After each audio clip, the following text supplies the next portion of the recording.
such as the gods of wine. Metzli is the name of the moon. In addition to moon, it means thigh and month. The name of the lunar god was Tixistekatl or Tecusistekatl, which comes from Tixisli, a large sea snail, and Natutekpatl, 4 flints.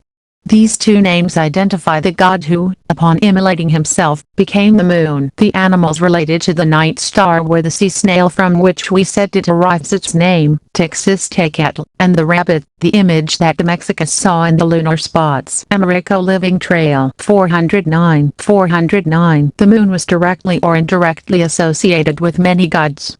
The most important were Tlaloc and other water gods, Quetzalcoatl, Tezcatlipoca, and the pulp gods, and even Huitzilopochtli, or Tezcatlipoca. Quetzalcoatl uses a section of a snail shell as a breastplate. In honor of Quetzalcoatl, Seller believes this god is the old moon that dies by accident, and that Tula was the city of the moon located in the west. As a city of the Tules, it was associated with water, which is why, according to the Toltecs, they wore blankets and clothes painted blue, and wore snail-shaped headdresses. Furthermore, it was a city that existed before the birth of the sun, inhabited by the ancestors, by the first humans, represented as skeletons. The moon was also symbolized by a twisted bone. In India, it is believed that the dead go to the moon, the place where their ancestors reside. In Mexico, it was closely associated with the land of the dead. The effects of the drink must have been attributed to a higher force centered on the moon, which influenced vegetation and water. The magical minds of the Mexican indigenous people must have been amazed to discover that each maguey tree was transformed into a miraculous fountain, from which a liquid flowed, its greater or lesser flow depending on the phases of the moon. Later, the sweet liquid transformed into an intoxicating liquor, a transformation that involved a cycle, and whose stages were also associated with the lunar phases. Even today, the maguey tree is castrated when the moon is waxing, never waning, and the increase or decrease in the flow of liquid can be perfectly observed according to the phases of the moon. Thompson's study of lunar deities in Mesoamerica lists the following common characteristics. I was the wife, sometimes the sister, of the sun. She was the patron saint of textile workers, and presumably invented weaving. She presided over procreation and birth, and was the first woman to have sexual relations. She was licentious. As the first woman was considered as our grandmother or mother of the gods. Through its licentious characteristics it is associated with the rose. Her husband, or associate, was a poet or singer. In Mexican tradition and probably also in Mayan tradition, she was also the mother of the earth and mother of the god of corn. She was associated with the king vulture, the deer and the spider. Americo Living Trail 410. She was the goddess of divination. It was connected to water. However, there are many myths in Mesoamerica in which the moon is considered a male deity. Sultona. In turn, the sun, the main source of the tona or vital heat with which the personifier, that is, Nanahuatzin, has been charged through fire, is worshipped as a sun character, and also shares attributes with many gods. This stone is not always beneficial, as an overabundance of a causes death and destruction. Creator gods. Above the well-populated polytheistic pantheon were the creator gods, Amaticuhtli and Amasihuatl, the male-female creative principle, very distant from the rest of the gods. They received no direct worship, and lived in the highest heavens. In a very important situation there were 5 gods: Tlaloc, the god of water, a vital element for a people whose economic base was agriculture, and the 4 sons of the primordial couple, called the 4 Tezcatlipocas, the red, the black, the white and the blue, Zapotec, Tezcatlipoca, Quetzalcoatl and Huitzilopochtli. Although all were of great importance, next to Tlaloc, Huitzilopochtli occupied the place of honor in the main temple of Tenochtitlan, since this god made the Aztecs a chosen people, and was the one who led them to the pinnacle of power. Tezcatlipoca and Quetzalcoatl, creators of the world and of humanity, in many myths, were ancient gods, sometimes in agreement, and sometimes in conflict, and they symbolize darkness and light, goodness, and evil. Quetzalcoatl was the god of the wind, Tezcatlipoca was the black obsidian wind.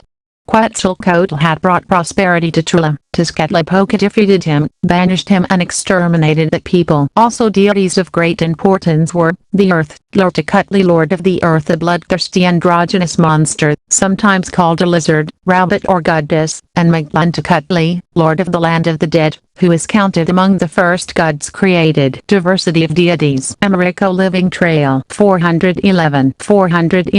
On the other hand, many gods personified, or were patrons of various economic activities, such as Coatlinaual, the god of the Amandricus, or of cultivated plants, Sinteotl, god of corn, and Mahul, god of the Magui, or of objects necessary for daily nourishment, such as Uxtakihuatl, goddess of salt. In many cases, a single deity would bring together several advocations, and be the patron of various things. For example, Quetzalcoatl the feathered serpent was a cultural hero, god of the air and the planet Venus, patron of the priesthood, wisdom, and merchants in Cholula. He was also the upholder of the sky and the creator of humanity. Separately, genies or small deities benign or malignant populated the Aztec magical world, the Xylocs, Tlaloc's assistants, and the Tzitzimime, fleshless female figures who lived in darkness. The Mexica called the sky Alhicatl.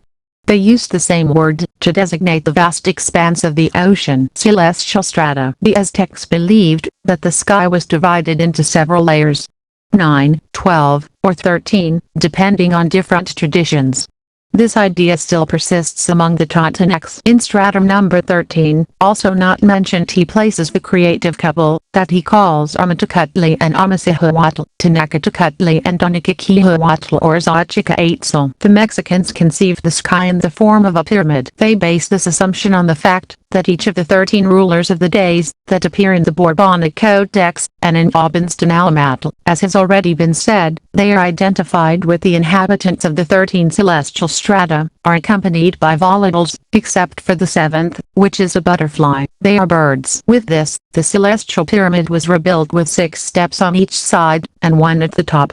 One of the 13 gods of the days was placed on each step, resulting in 6 ascending, and 6 descending gods. Schubert adds that there is a stepped pyramidal sky in which the birds of the gods occupying the first 6 ascending places appear to fly upwards, that the 7th god, Tenacatecutli, on the highest step, is the only deity with a butterfly, and that the birds of the 6 descending gods fly downwards. The holders of heaven. Americo Living Trail 412. Tezcatlipoca and Quetzalcoatl went to the center of the earth. They transformed themselves into the trees Tezcahuti and Quetzalcoatl, and with the help of 4 men named Catamuc, Izcoatl, Izmali, and Tenasush they lifted the sky, and held it up, to prevent it from falling again. If we count trees and men, there would be 8 or 6 supporters of the sky who, without a doubt, would correspond to different directions in the universe. It is related to the different directions of the universe, with Quetzalcoatl, Tezcatlipoca, Mictlantecuhtli and Tlajuzcalpantecutli. At the 4 points northeast, northwest, southwest and southeast they held up the sky. Their calendar signs were Acatl, Tecpatl, Cali and Tochli, the Nautilutanali 4 stones of precious days. In many other cultures around the world, the sky is supported by mythical beings, columns, mountains, and trees.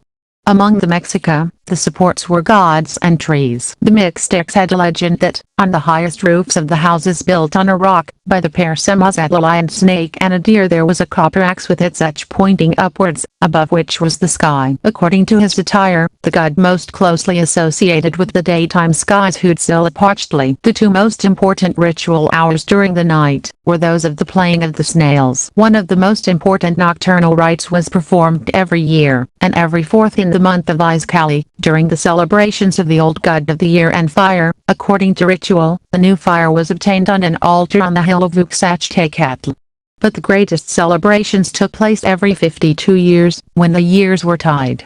All the fires in the Valley of Mexico were extinguished, and the culmination of the Pleiades was awaited to obtain a new fire. The night, the underworld and the interior of the earth. In the legend about the abduction of Xochiquetzal, the same place is mentioned, the interior of the earth or Pancha, and the 9 deeps or 9 hells Chiknomikshan, where Xochiquetzal was sent along with those who cared for her, to be delivered to the darkness, or Moalhualitotsin.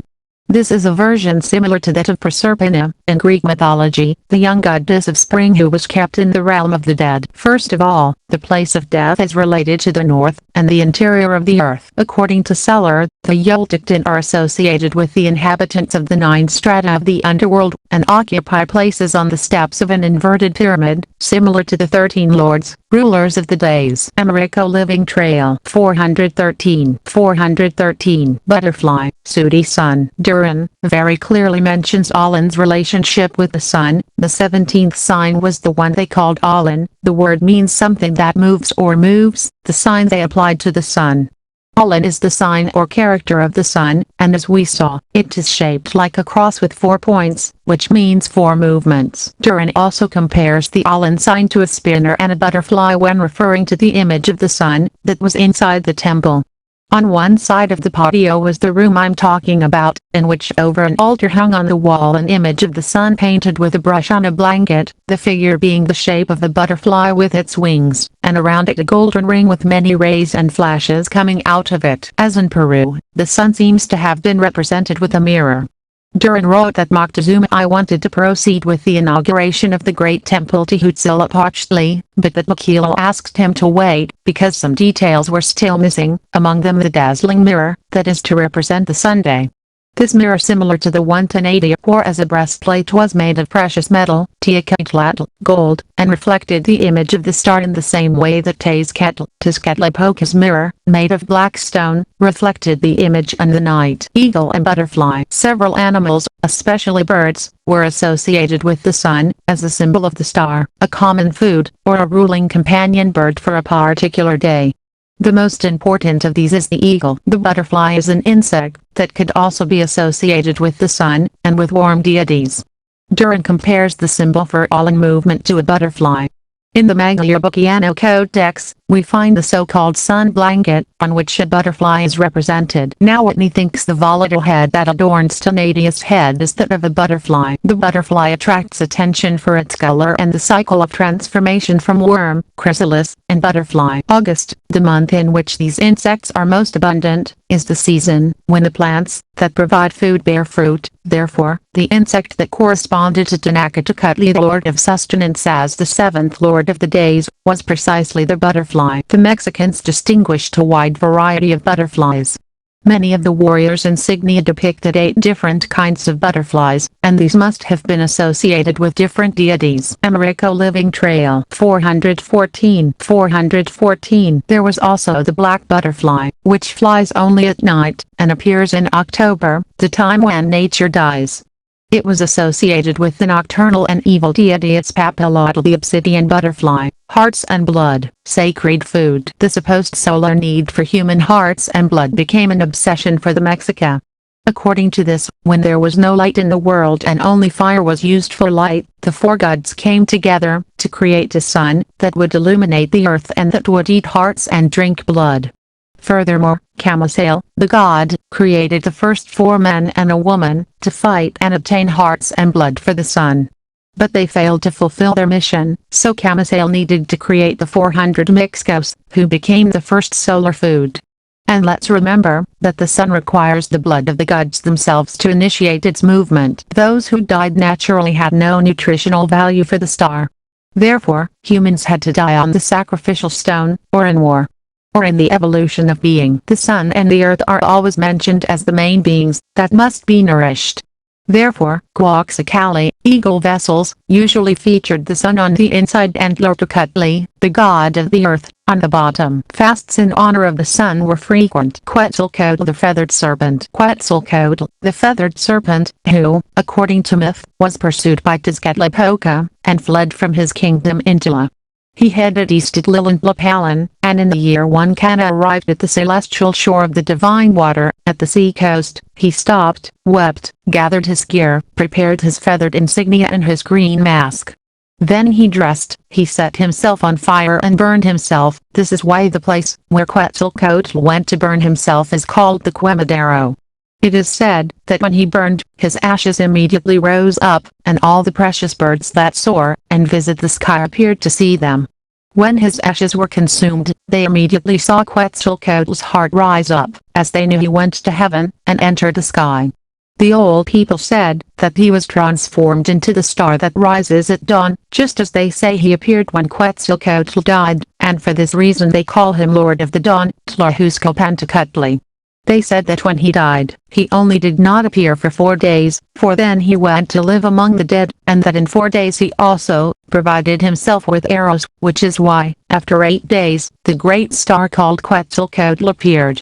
They added that he then enthroned himself as Lord. According to the annals of Cuautitlan, Quetzalcoatl disappears from the world's side 3 times. Twice he descends to Mictlan, once to gather the bones of men, to create a new humanity, and another time, when he sacrifices himself at the stake. On a third Americo Living Trail 415 occasion, he also hides from the world, prepares to die, and remains for 4 days inside a stone box. These disappearances undoubtedly refer to the conjunctions of Venus. In these myths about Quetzalcoatl, the importance given to purification through fire, as in the transformation of Nanahuatzin into the sun, is once again highlighted. We also note a similarity between the two figures. Both deities were sick. Quetzalcoatl was covered in warts, with sunken eye sockets and a swollen face, so unpleasant in appearance, that he dared not appear before his subjects. Xolotl's relationship with Venus and Quetzalcoatl is obvious. Both were considered a means of union between heaven and earth. Quetzalcoatl, as god of the wind, is located between the two realms, and Xolotl, as god of lightning, is born in the sky and falls to earth. Both gods descend to the underworld. Quetzalcoatl, for the first time, in search of bones to create new humanity, and, later, when he is burned before being reborn as the morning star. Xolotl also creates man and guides dead men and gods through the underworld. The deity of the planet Venus, also related to the god of fire, and the lord of time, Quetzalcoatl had to be purified by fire. The Celestial Science of the Aztecs, by Hannibal Goslar. Quetzalcoatl Living Path. In the universe of Quetzalcoatl, author Lorette Sager introduces us to Mexican culture in a unique way. She placed fundamental importance on Quetzalcoatl as the foundation of all Mexican culture. For her, the empirical method of reduction, deduction, from the particular to the general, is not adequate for studying symbols on religious monuments, let alone sacred ones. What is required, is the inductive scientific method, which goes from the general to the particular. Life is inductive. The monument is the center. In this sense, the Hindu claims that his house is the center of the world. We are all the center of the universe. This is the spiritual, spiral, reality. I am the center of the universe. The sacred spaces of the infinite, centers of the world, have a different structure and experience than profane space. Americo Living Trail 416. It is the space that is contemplated within the being, not outside. These are psychic processes. The symbol delivers its message, and fulfills its function, even when its meaning escapes consciousness. Although paradoxically, it depends on the state of consciousness. For example, a hut has an opening at the top, to allow smoke to escape. If this tent is a celestial tent, then the North Star indicates a similar opening. Thus, this physical tent is symbolically located at the center of the world. Lorette follows this method when trying to explain the Nahuatl religion. For her, a culture forms an organic unity, and therefore, it must be studied from its center, and not from one of its peripheral aspects. Life is the center of everything. Its origin, purpose, and reason for being. The center of everything is this cosmic man, woman, who only superficially suffers the erosive action of time. The mind is either creative or there is no mind. Everything is mental. God is the thought and the thinker, triunity. The center of a culture is its creative center, the key to the rest of the documents. Iconography represents a living symbolic language. The objects of an eternal culture must be read as codices are read. This is how sacred buildings are read. For ancient Mexico, as for every eternal culture, the march of the cosmos is a matter of state, where laws govern the spiritual quest of citizens. Always in intimacy with the cosmos. These are people's turn toward infinity, breathing the sacred. This policy takes into account the need for inner perfection. Thus, it is easy to understand that, originally, the Aztecs practiced human sacrifice in its true sense, that is, as energy and not in the corrupted literal sense it ultimately had, before being conquered by foreigners in 1521. These sacrifices originally referred to the surrender of the transient self to the eternal self, from the periphery to the center. The ancestors of the Aztecs are the Toltecs, which in the Nahuatl language means great artists. They were legend, and for them, everything is a legend. Moral greatness and creative drive combined. Its central hero is Quetzalcoatl, a king of superhuman purity, who one day, driven by the need for complete transcendence, becomes intoxicated, which means he enters into contemplation with the all, falling into ecstasy. Americo Living Trail 417. Then, he falls in love with the beautiful Xochipetl, symbol of humanity. This involves taking upon himself the sins of the world, because whenever a couple of superior beings fall in love, the redemption of humanity remains between them, so that their love is possible. Therefore, the legend tells that inconsolable he self-immolates, abandoning his beloved kingdom of Trula, which in one of its meanings is, center, lighting the bonfire into which he throws himself, the spiritual fire, the seven rays, or the seven flames. In this way, his heart is freed by the flames and rises to heaven, transformed into the planet Venus, unconditional love. This transformation occurs after visiting the Lord of the Underworld, from whom he will tear the remains of his parents. It means that he changes the genealogy of humanity, giving rise to a new race. Quetzalcoatl is the king of Trula, and as such he is a creative divinity, since everything is born from the center. He abandons his subjects, his disciples, for loving the drink too much, samadhi, nirvana, mystical state.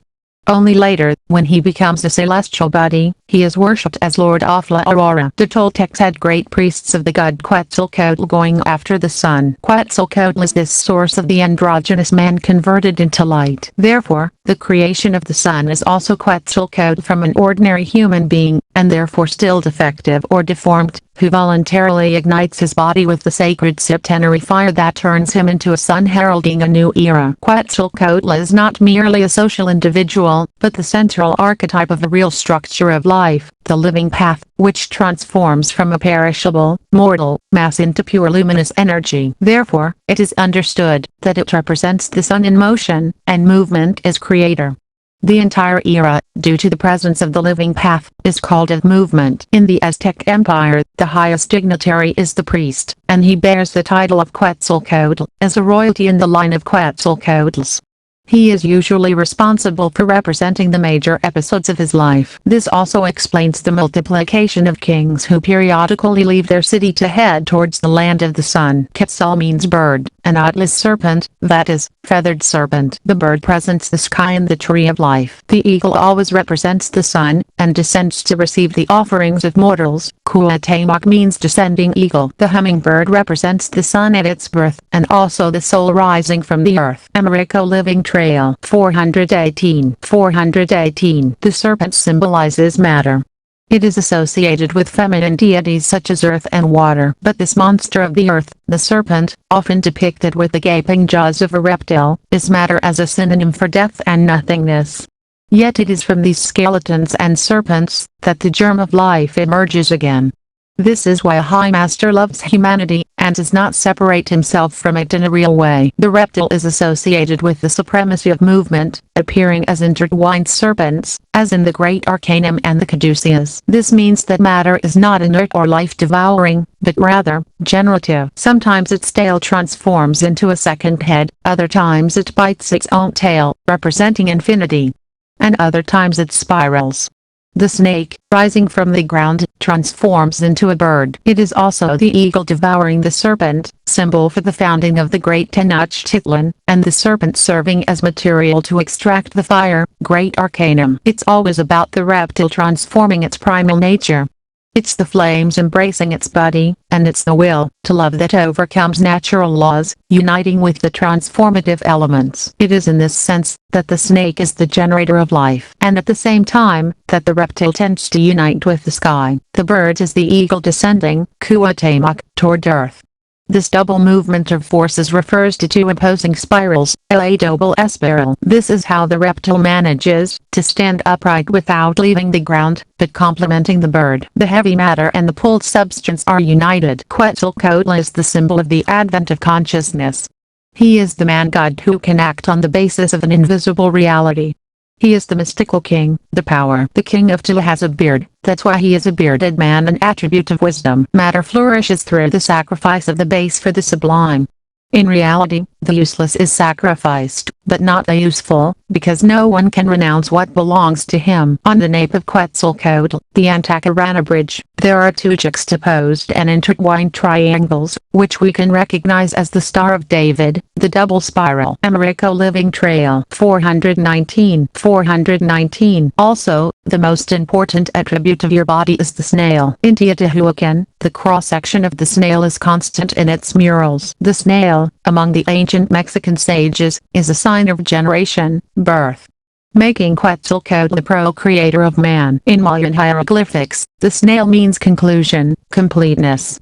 Therefore, a snail marks the end of an astronomical period. In Teotihuacan and in Mesoamerica in general, there are snails to mark a temporal cycle. The snail, a generator of spirituality, is embellished with feathers, thus evoking higher levels. The king emerges from the snail itself. Just like precious stones, they are emblems of the indestructible essence, and this is why they are placed in the human heart, the triple flame.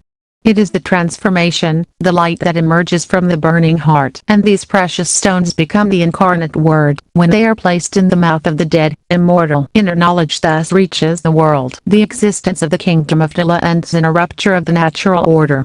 It is the reptile in its will to overcome. The goal is always reached after long, effortless efforts, movement from motionlessness. This movement of the movementless is for the king of Tula, the pilgrimage, for example, the 7 pilgrimages, and the sign of the Son of Man. For the serpent, it is the attempt to rise. This is Kundalini, the sacred energy at the base of the spine, rising, activating all the chakras, and exiting through the 7th chakra, through the human head, producing enlightenment. Heaven and earth then unite. The sovereign obeys his own law, which is the source and principle of movement. Subject to carnal sin, however, the pilgrimage is the desire for transformation, that leads back to the origin. Quetzalcoatl is Venus over the planet Earth, and Venus is born from the ashes of Quetzalcoatl. Venus represents love. Americo Living Trail 420. Quetzalcoatl is already Venus, when he descends to the underworld in search of the lost light. Always Venus and Lottie range intertwined, without beginning or end. Because the movement is circular, and periodically leads to the top of the spiral, the land of the sun, Tula, the central sun or the center of our galaxy, the Milky Way. It is the eternal return to the source that gives us birth, after a dangerous passage through the earthly abysses. In the Venusian year, in relation to Earth, when Venus enters a conjunction, it merges with the sun's rays. This is the illumination of the serpent in full flight. It can also occur in other astronomical configurations, for example, with Uranus, the symbol of lightning, when it enters a conjunction with the Sun. At the center of the movement is an eye. It is the eye of God or third eye that opens. The era of Quetzalcoatl begins with the 4th movement, that is, a conjunction of the Sun and the planet. It then reaches its purest luminosity, its liberation. Venus is a symbol of totality, just like the snail. For the Mayans, the snail is represented as the end of a cycle, and Quetzalcoatl merges with Venus at the beginning of another, becoming the Lord of the Dawn. Everything related to the image of the sun, as it appears in Mitla. The Peruvians and the god Aramuniru are the guardians of the solar disc. A stylization in the cut of the snail results in the sign of star eyes. The hand, also a symbol of totality or completion. Thus, the hand and 3 snail-shaped cuts pierced by an arrow, Sagittarius, constitute the hieroglyphic name of Quetzalcoatl after his transformation into light. The hand and the snail are hieroglyphs of unity and completion. Xolotl and Quetzalcoatl. Xolotl is the double of Quetzalcoatl, his earthly reflection. He signifies both dog and twin. He appears naked and deformed, yet he carries the incarnate light. Xolotl is depicted falling from the sky, carrying a torch. Xolotl's mobile mission is to carry the spark from one end of the world to the other. This is his type of movement. Americo Living Trail 421. Once Quetzalcoatl reaches the enlightenment represented by the bird, he sets out to fulfill his mission. The sun's double is the tiger. So the dog and the tiger have the same symbolic value. The subterranean journey is illustrated by the marching tiger. So when Quetzalcoatl completes his mission, and is crowned Lord of the Dawn, it is the tiger, not the dog, to whom his insignia refers, evoking victory over darkness. The light is delivered in the country free of gravity, zero gravitation. Xolotl and tiger also symbolize lightning, celestial fire. The king of Tila builds bridges in some places, to facilitate the progress of his disciples. Xolotl does not carry the luminous particle in the underworld. That is why the tiger suggests movement, invincible strength, the stubbornness, discipline, of the disciple. Xolotl and the tiger are warriors par excellence, pilgrims in the underworld. It's an effortless endeavor. The goal is to make the tiger human. In Monte Alban and southern Veracruz, the tiger is often seen as the one in charge of carrying Quetzalcoatl's message. Related to this is the axe shape, a symbol of the living path, that is, walking the razor's edge, walking on the edge of the sword. It is the sign of the tiger man lightning bolt, which frequently also refers to the tiger knights, warriors par excellence. It represents the effort to overcome the matter that surrounds the original fire and the defense of this fire against possible contamination by inertia. Xolotl appears with a blind mask, a symbol of personality, and fights to snatch the remains of the deceased, disputing them with the Lord of Death. This is the will to save human existence from total annihilation. Furthermore, Xolotl performs the cosmic union. The quincunx refers to the 6 cardinal points, the 4 known ones, and the one that leads like an axis toward the sky, and toward the depths. It is the hieroglyph of the act of unification. Xolotl falling into the abyss expresses the idea of the 5th region. It refers to the center and direction in all directions. It is the origin of the 5th Sunday. The central sun is the one that rules in the era of Quetzalcoatl. So Xolotl is Quetzalcoatl disguised as a mortal. Americo Living Trail 422.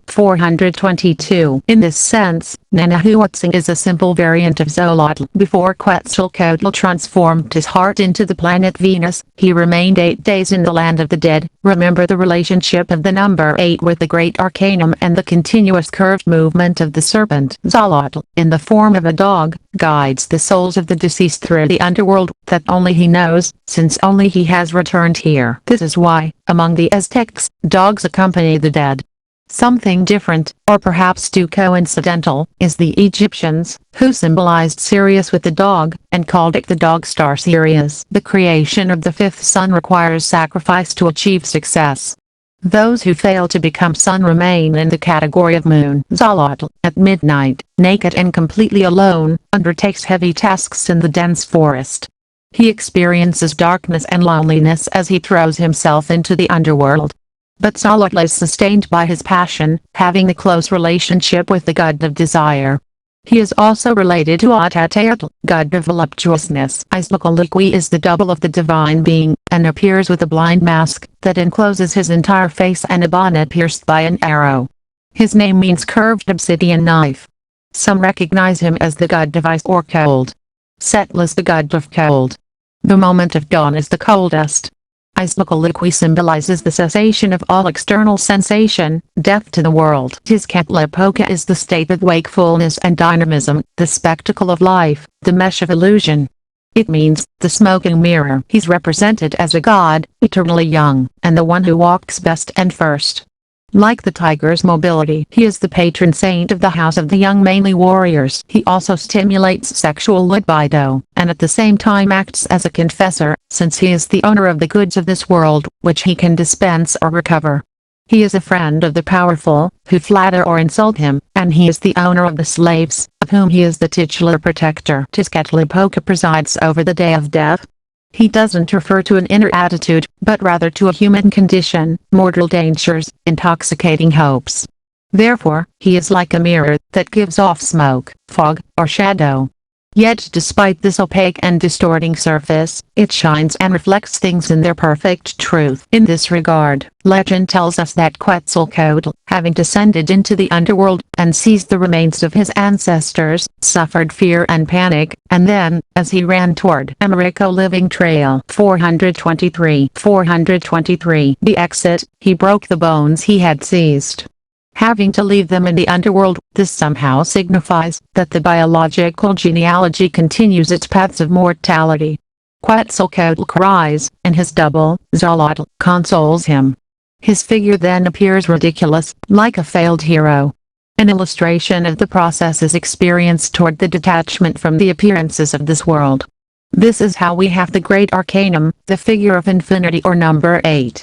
Where there is a continuous relationship between the third dimension and its mortal future, the lower circle of the great arcanum, with multidimensionality and its assured immortality, the upper circle of the great arcanum in Veracruzolotl appears as Quetzalcoatl. We also have the relationship of both with the butterfly, which represents the igneous matter, Kundalini. Quetzalcoatl is always the bearer of the arrows that he snatched from the kingdom of death. The tonallo is formed by 4 points in the square, with it in the center appearing as the hieroglyph of the planet man.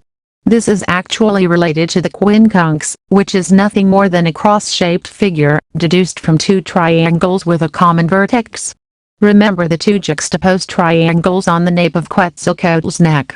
This symbol is undeniably related to the Merkaba. In Tulancingo is El Tonallo, but only beyond Tulancingo do we find the center of the quincunx, the Merkaba, the return of Quetzalcoatl to paradise. The heart is also represented by the hieroglyph of the quincunx. The same is true of the 5th Sunday. Iola means heart, derived from Alin, movement.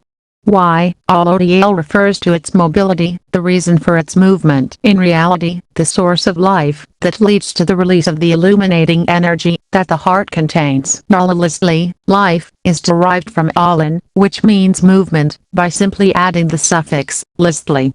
Thus, it reads, the mobility of the living. The conquistadors translated the term, Teolia as soul, that which produces life or movement in people. This movement, then, produces a profound disturbance in matter. For Alin, movement, is also the name, symbol, and hieroglyph for earthquake. It's like the matter of going in search of Tila or Tool, in Taji Truno, when the prophecies of earthquakes are in force, and all of this produces a profound change in the world, which is actually a great living organism. Americo Living Trail 424. The 2 triangles, with a common vertex from which all the others emanate, like spirals, are the seed sign of Quetzalcoatl's entire message, the Merkaba. The entire structure then develops with a simplicity as inexorable as that of a tree emerging from its seed.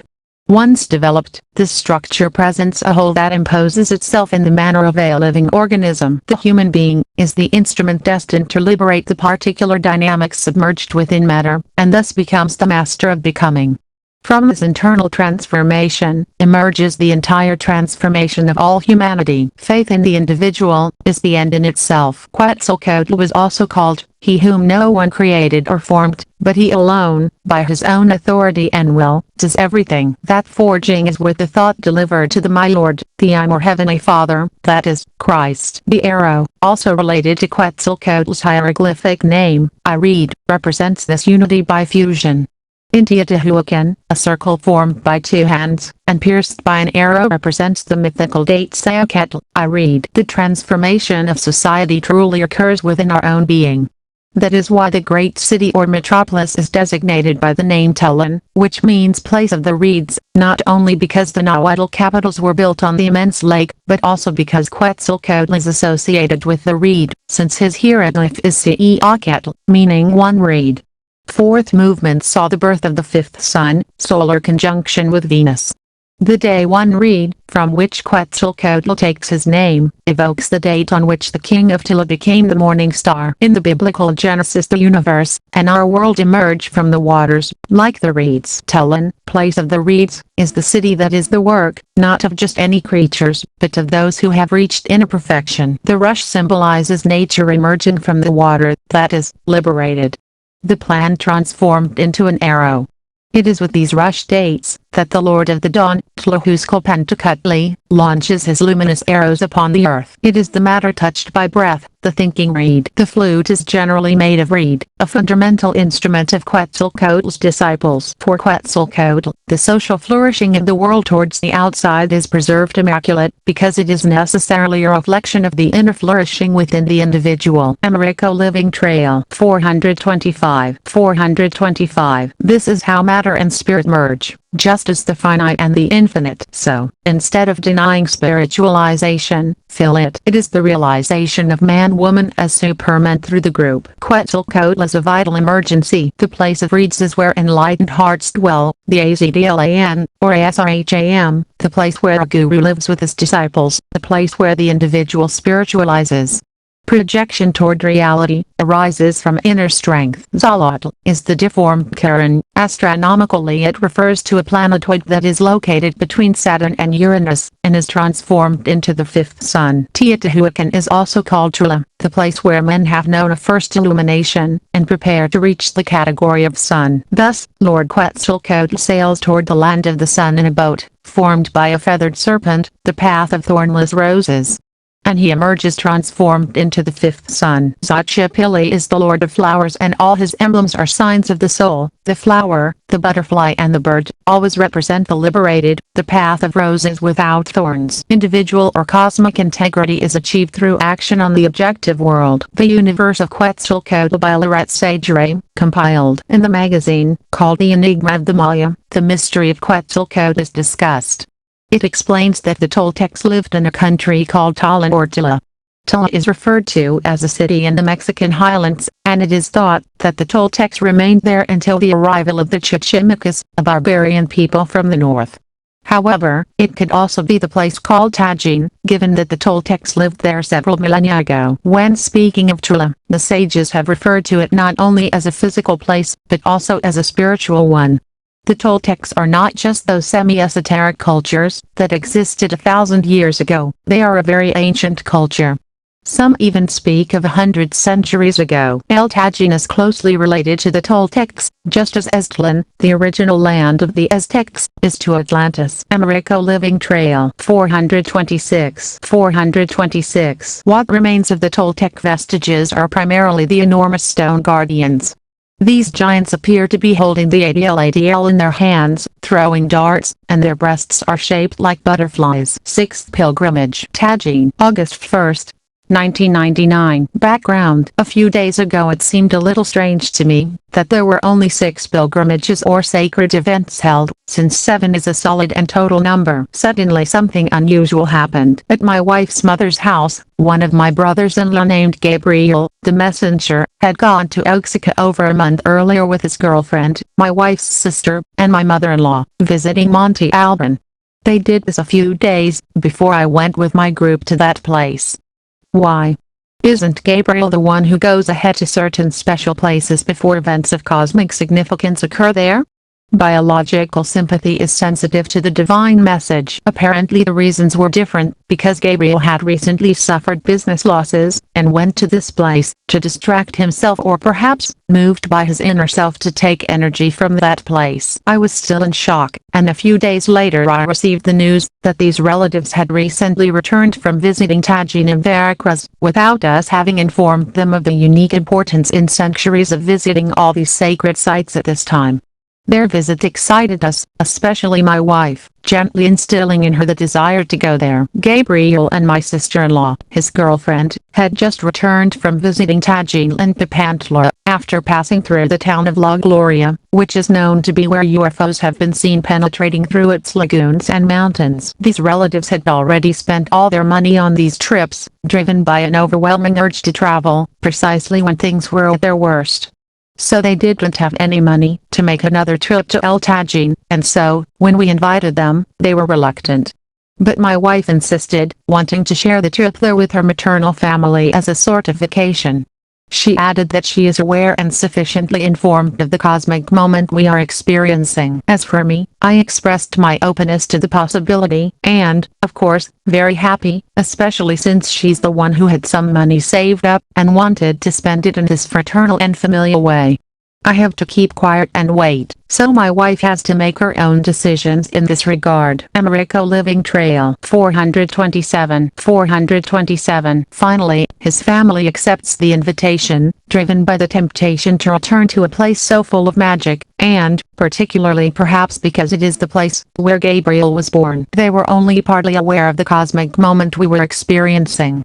But the desire to have a good time drives them, and the trip is planned. Curiously, the day before the trip, my wife's birthday, a Leo sign, falls on a Saturday, the one that tests the waters, and since it's also a vacation trip, Neptune, I like to think, that my wife is ascending to the peak of the human spiral as a Neptunian Sunday. This is delicate but prodigious, like when the initiate is placed between the heads of the two serpents, potentially becoming captive in a symbolic mysticism, tied to the moon, unable to free himself, and reach the flirty bliss. My wish on this journey is that the seductive woman within her, and her capacity for conscious disciplined meditation be strengthened, so that the Neptunian woman, free lover and universal mother, may reach her fullness.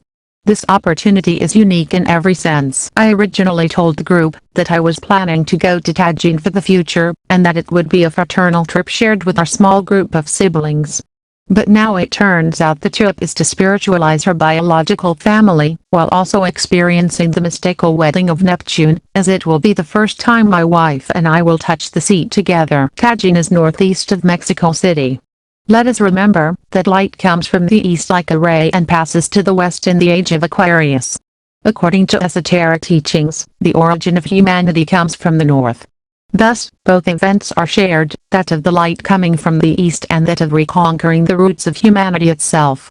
This is not to mention a return to the eternal future. Tajin easily fits as the center of the Aquarian cross, the yoke of the pilgrimages we are making, and it just so happens that we have to head here, rather than to southern Mexico, Yucatan, perhaps because, being in the age of Aquarius, everything happens precisely, just a few days before the total solar eclipse on August 11th. Before the trip, just 2 or 3 days before this possible trip, it wasn't certain we would go, as my wife, despite her willingness, didn't want to drive for several hours, and, on top of that, care for our children.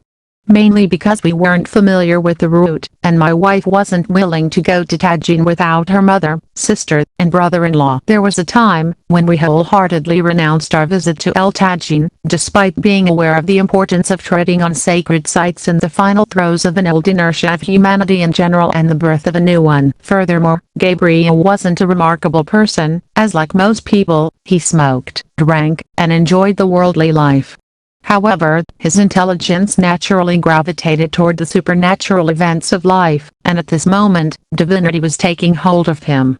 He had endured harsh disappointments in multimillion-dollar contracts that promised him material success, only for everything to collapse overnight. Americo Living Trail 428. Gabriel was born in the sacred place in Veracruz, very close to El Tajin, about a half-hour away by public transport.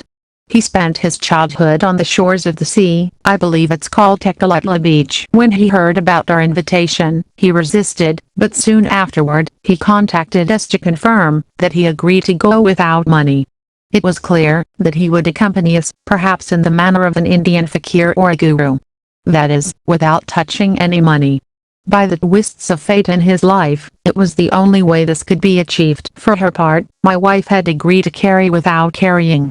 She had to overcome a sentimental issue, and at the same time part with some money, because the expense was the heaviest of all the 7 planned trips. She had to contribute around 10,000 pesos out of her own pocket. This was even though my mother-in-law and sister-in-law would contribute to the expenses involved, in bringing a car and some other minor expenses. But it was all worth it, because of the magic of the sea, Neptune, very close to Tajin, and, in addition, because the moon, family, that governs Cancer has Neptune as its esoteric ruler. The goal seems to be, to achieve a state of eternal vacation in our consciousness. This is what ecstasy is all about, and I pointed this out to my wife. Chronicle of the journey to Tajin Sunday, August 1st, 1999. The family was ready to leave for Tajin, and after several hours of travel, we arrived at the Tajin Hotel in Papantla. We settled in, and, that same day, we passed through the entrance to the Tajin ruins, as if to mark our territory. Then, we continued for a few minutes toward Tuxpan Beach, passing through Poza Rica. As we entered Tuxpan, thousands of yellow butterflies fluttered in the area. It was an incredible sight. It is said that it was due to the orange groves, but for me, it was a good sign. And then, here, with all due respect, my wife and I put on our mystical wedding bracelets, and I felt the master nearby. Then we reached the ocean. It was a special and natural moment as we both entered the ocean. It was a unique and pleasant afternoon. This place is full of charm. It wasn't easy sharing our hotel room with our two daughters, and that night, as well as the next, I found it more pleasant to sleep on the floor. I was able to meditate better before dawn without disturbing anyone, and then do my yoga sessions. Americo Living Trail 429. How difficult it is to integrate physical and spiritual sex, Venus, and Neptune. But the next day on the beach in Tekalatla, we succeeded. Papandla is a town where the spectacle of the Papandla flyers is customary. It is the ritual where the phallic symbol is exalted, and the representative of the high initiate remains for 12 days without physical sexual contact, and without drinking alcohol, etc. A situation that, due to various circumstances, was fulfilled in my case in a natural and flexible way.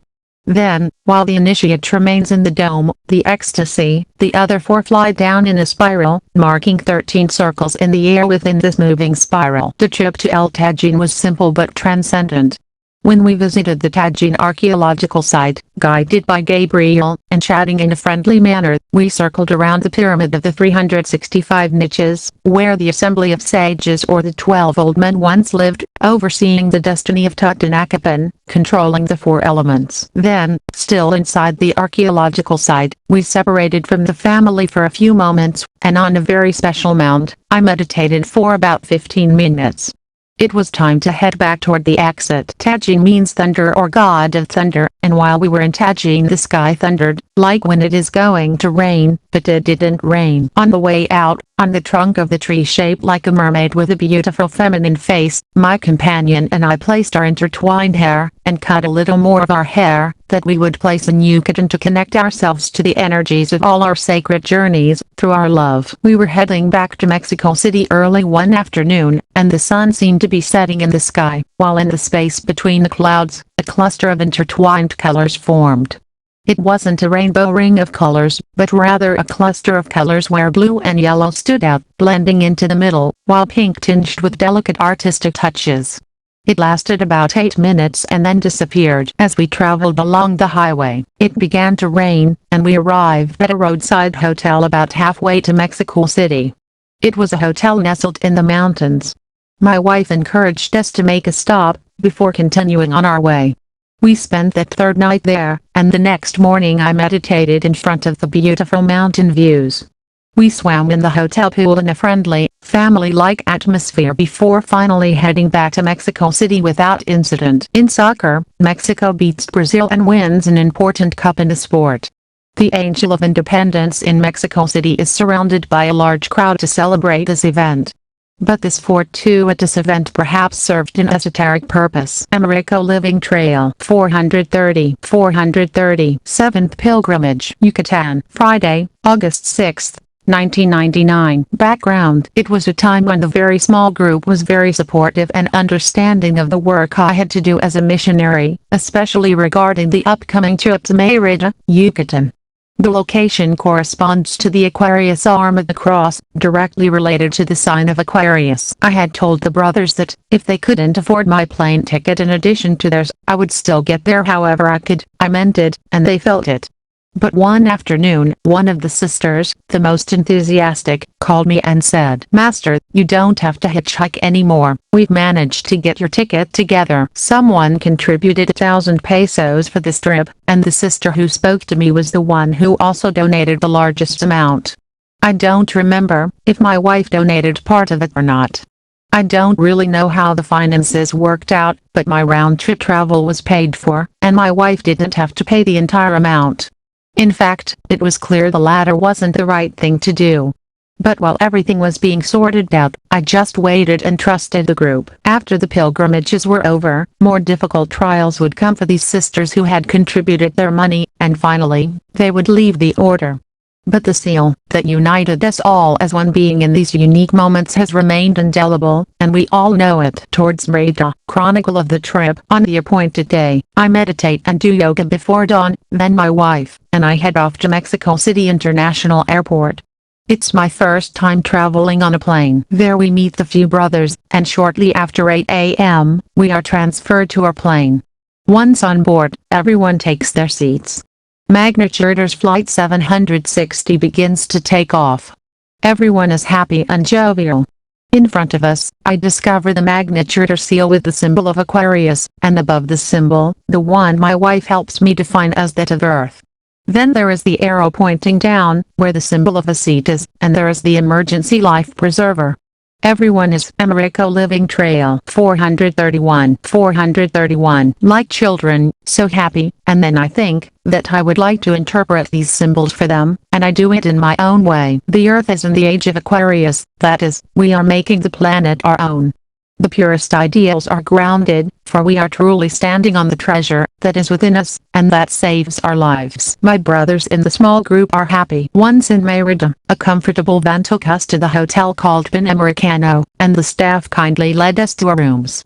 My wife and I had room number 406 on the 4th floor. Around this time, Mexico is participating in an international event, as the Pan American Games are taking place. The courtyard, next to the hotel entrance reception, is spacious, and at the end of the main side corridor, a life-size clay Mayan initiate, seated on a half-lotus flower, appears to greet all guests who come face to face with him as they walk down this corridor. My wife remembers a recent dream about a great Mayan master whom she feels she knows from past lives. I later became convinced that it was actually the Hindu master called Aurobindo. Next to this hallway, and in the center of the room, there is a circular fountain adorned with 4 naked white marble virgins, who effortlessly and gracefully hold up an obelisk, while the breeze from this water soothes the hotel's passers-by. This reminds me that there are 4 women, including my wife, in our group, in addition to a brother who is projected as my first disciple. We settled into our rooms. It's around noon. The group is restless and nervous, and the brother asks me what we are going to do. I ask him to ask the front desk how far away the archaeological sites are, and if there's any way to get there. He does so, and is informed that there are sightseeing tours. The hotel usually offers these tours to its guests at 2 p.m. This tour departs for UXMAL, where the ticket includes admission to the light and sound show, which is traditionally offered at night at the Uxmal archaeological site. I'm simply fascinated to have reached the 7th pilgrimage, and can experience an internal and external happiness at the same time. It's a unique sensation that's difficult to describe. I want to eat something, and I think that the group is the one who wants to eat something before leaving for that archaeological site, as there's no time to waste. Because, although each trip to the provinces of Mexico has been 2 or 3 days long, the feeling of having been in each place for more than a week reminds me that it's natural for the participants in my group to accelerate time-space. Americo Living Trail 432. I head out the hotel's wide entrance, and on an inner impulse, I cross the street, and walk to the left for half a block. Suddenly, I find a place that sells vegetarian hamburgers. I realize that the owners are brothers of the Great Universal Fraternity, Solar Line, and the sister in charge is Jetschel's first degree of royal initiation. This is incredible. Too obvious to be considered fortuitous. I immediately recognize her, having met her when I frequented the GFU in Mexico City. But for her part, she barely notices my presence. I notice that she is a bit aged, and not very happy with the way of life she leads in this sacred land called Merida. Although I find this little restaurant pleasant and slightly mystical, they don't seem to be aware of what's happening on this crucial date for the destiny of all humanity.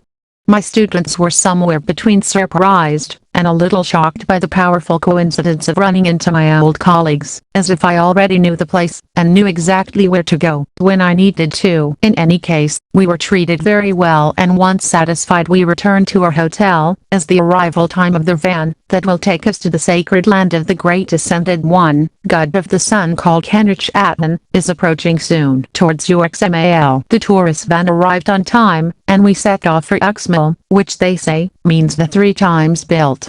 After a half-hour drive along a road that passes through open settlements and forested areas of enigmatic flavor, we stopped at a crafts store where they offered us trinkets for tourists. It's part of the business plan for the route. The people of Merida are wonderfully kind, but for some reason they've allowed sacred sites to be disparaged and treated simply as places to make money and nothing more.